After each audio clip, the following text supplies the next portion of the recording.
He had to get away from this place. What else happened? He had to try to set right. Film dibuka dengan memperlihatkan Russell yang baru saja tiba di rumahnya. Diceritakan para tetangganya menjauhi mereka karena orang-orang di sekitar situ masih berhubungan kerabat. Dan walaupun keluarga itu sudah tinggal 9 tahun, tapi mereka masih dianggap orang asing dan dijauhi oleh para tetangganya. Russell juga sempat memasang salib di hutan belakang rumahnya yang selalu ia kunjungi setiap hari untuk berdoa. Namun, bayang-bayang masa lalunya tentang perang selalu saja muncul setiap kali ia memanjatkan doa di depan salib tersebut, terutama ketika ia dan prajurit lainnya menemukan jasad Sersan Miller di Pulau Solomon 12 tahun yang lalu. Mengetahui sersannya masih hidup meski telah dikerumuni oleh banyak lalat, Russell pun memutuskan untuk menembak tepat di kepala sersannya itu demi mengakhiri penderitaannya.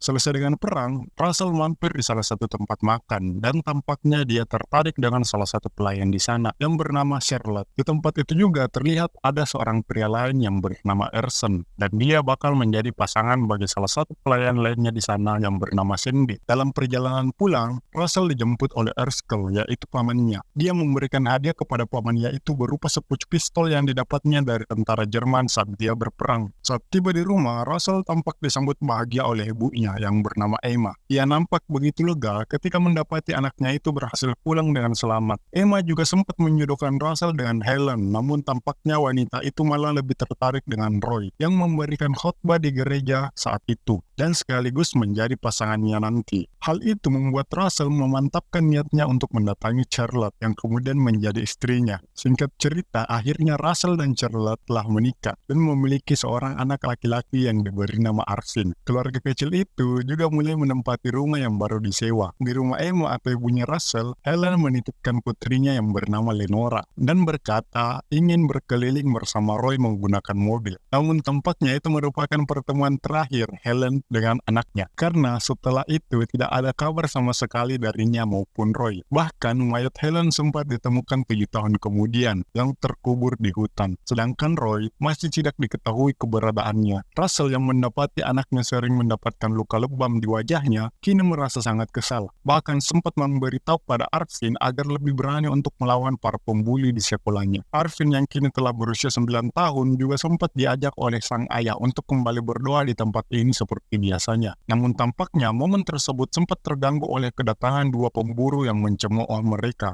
Meski Russell sangat kesal dengan 2 pemburu itu, namun ia masih bisa menenangkan dirinya dan terus melanjutkan doanya bersama Arvin. Hingga kemudian mereka pun mengunjungi salah satu lokasi yang menjadi tempat singgah para pemburu sebelumnya. Dengan barbar, Russell pun menghajar kedua pemburu tadi di tempat tersebut.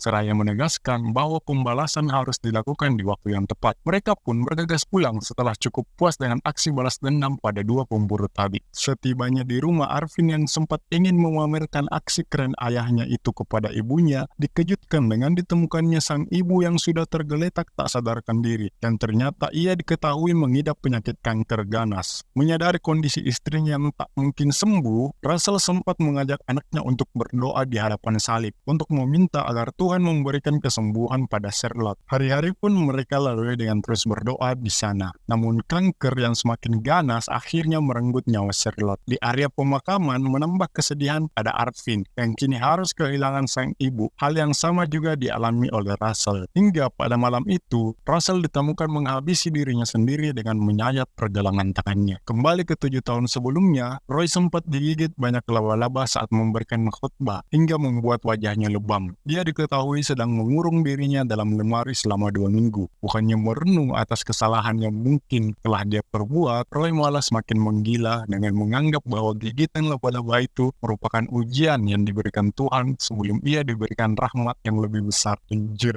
salah tafsir.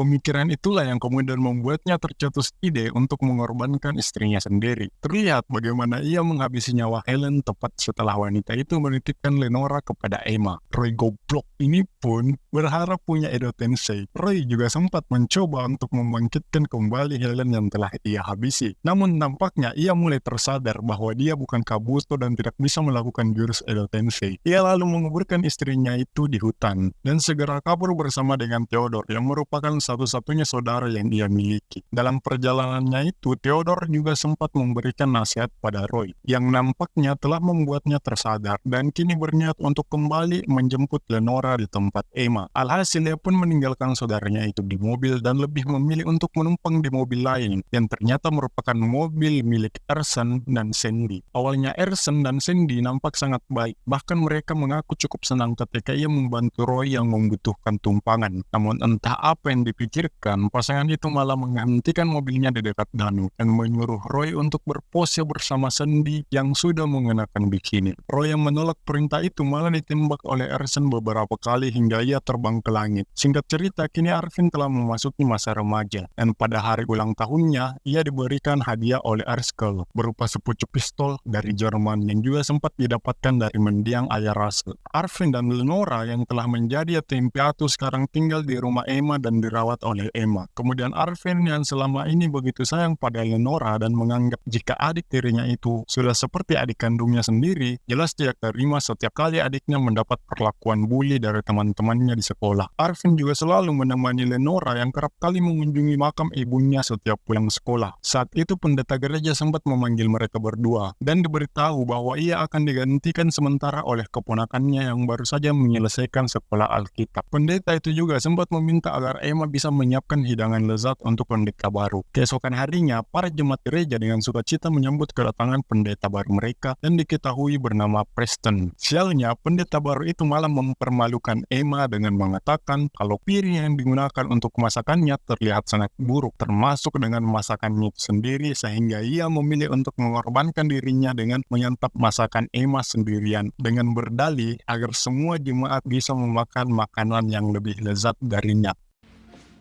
As a sign to me, I could have a share of the good meat tonight. Got to bring. We're all humble. Alah, otak kontol anjing, padahal cuma pengen makanin sendiri. Melihat neneknya menangis karena dipermalukan oleh Preston, Arvin sempat terpancing amarahnya, bahkan ia terlihat sangat ingin membalas perlakuan pendeta itu. Namun Emma bersamaan dengan Lenora juga menganggap kedatangan pendeta itu merupakan rencana yang telah dibuat Tuhan. Kemudian Arvin kembali menjemput Lenora dan tampak ia sudah sangat kesal terhadap perlakuan bully yang selalu dialami oleh adiknya. Hal itu juga membuatnya enggan untuk ikut ke area makam bersama dengan Lenora dan lebih memilih untuk kembali menghampiri para tukang bully demi membalas dendam atas perlakuan mereka pada Lenora. Satu demi satu si tukang bully itu dihajar habis-habisan oleh Arvin, sembari memperingatkan agar mereka tidak mengganggu adiknya lagi. Arvin juga tampak telah memahami apa yang sempat dikatakan oleh mendiang ayahnya bahwa balas dendam harus dilakukan di waktu yang tepat. Sementara itu, Lenora yang sedang membaca Alkitab di makam ibunya kini harus berteduh di gereja karena tiba-tiba hujan. Sialnya, Preston yang mendapati hal itu malah mengajak Lenora berkeliling menggunakan mobilnya untuk berdoa di tempat sepi. Si otak kontol ini juga sempat berdalih bahwa Tuhan akan cukup senang bila melihat Lenora mempersembahkan tubuhnya sembari melepaskan pakaiannya. Fuck anjing, cocok. Kecabulan pemuka agama mengatasnamakan Tuhan anjing.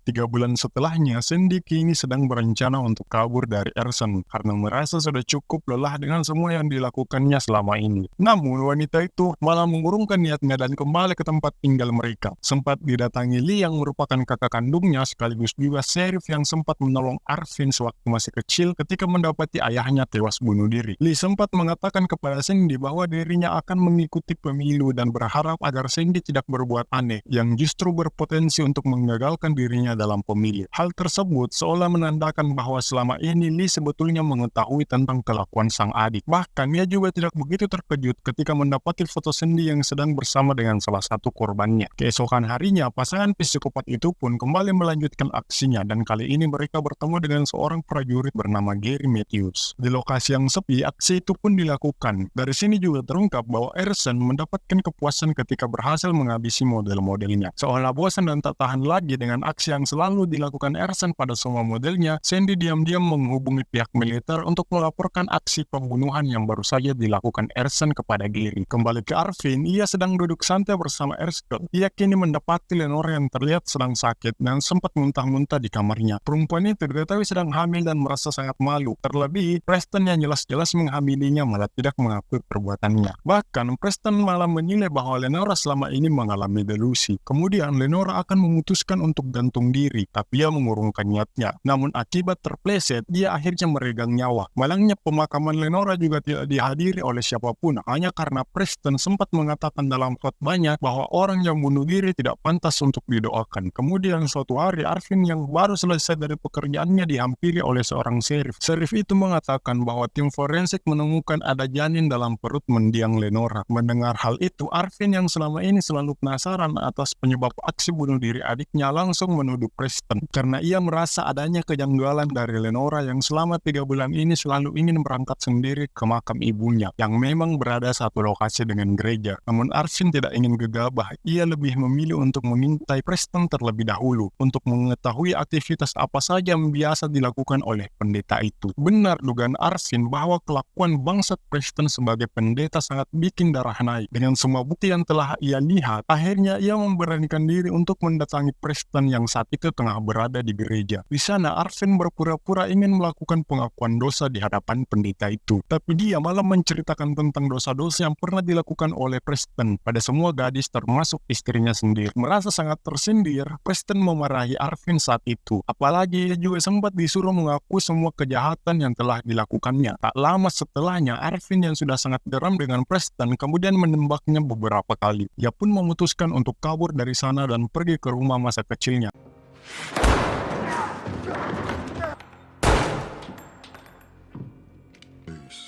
Randy he ever called home. It's happened.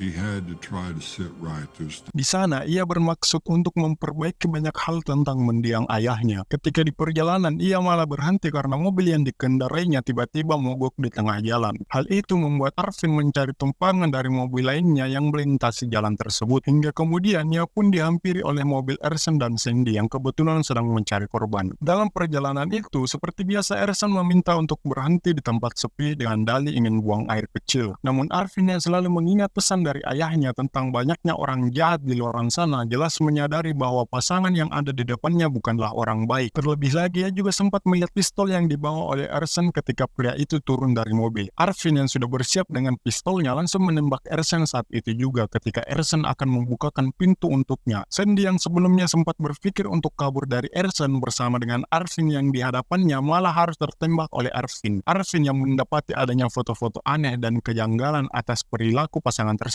akhirnya melaporkan kejadian itu kepada polisi setempat. Di waktu yang bersamaan, Lee sudah sangat kesal dengan kelakuan para penyuap sejak ia terpilih pada pemilu kemarin. Akhirnya, ia memutuskan untuk menghabisi nyawa mereka. Namun aksi itu tidak lantas membuatnya tenang, karena kali ini ia mendapat berita soal pembunuhan yang terjadi pada Sandy. Sheriff itu pun dengan segera mendatangi TKP sesuai dengan laporan. Namun bukannya terkejut atas kematian adiknya, ia malah lebih memikirkan nama baiknya. Hingga kemudian ia teringat kembali dengan foto yang sempat ditemukannya di tempat tinggal Sandy. Dengan cepat, Lee pun beranjak pergi mendatangi tempat tinggal Sandy dan membakar seluruh foto korban yang dia temukan di tempat tersebut. Kembali ke Arvin, ia yang sempat bertemu dengan pria tua yang dulu juga sempat menolongnya ketika ayahnya tiada. Pria tua itu juga sempat mengabarkan soal kematian Sandy yang merupakan adik dari Lee yang juga pernah menolongnya. Sementara itu, Lee masih terus penasaran terhadap sosok pembunuh Sandy. Hingga akhirnya ia mulai menemukan petunjuk setelah salah satu rekannya mengungkapkan soal pembunuhan yang terjadi pada pendeta Preston. Di hutan belakang rumah lamanya dulu, Arvin mulai bisa menerima semua hal yang sempat dialami semasa kecil. Namun tak lama kemudian terdengar ada suara langkah kaki, dan itu adalah Lee yang kini sudah membawa shotgun untuk menghabisi Arvin di tempat tersebut. Arvin yang mengetahui bahwa dirinya sedang terancam, akhirnya mengungkapkan alasannya membunuh Preston, Sandy, dan Ersan yang diakuinya merupakan orang jahat. Namun Lee tidak akan melepaskannya begitu saja, hingga kemudian mereka berdua pun melepaskan tembakannya masing-masing. Dan beruntungnya tembakan Arvin tepat mengarah ke tubuh Lee.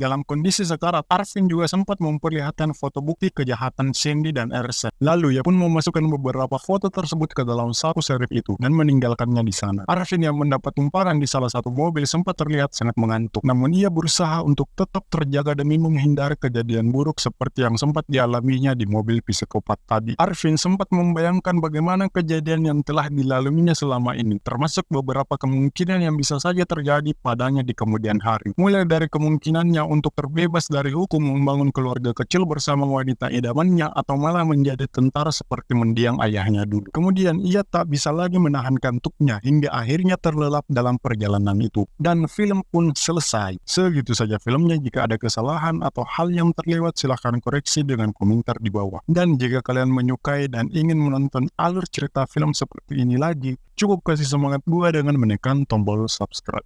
Bye. Anjir, ini filmnya keren banget, cok. Bertabur bintang. Tom Holland juga ternyata bukan cuma bisa jadi Spider-Man,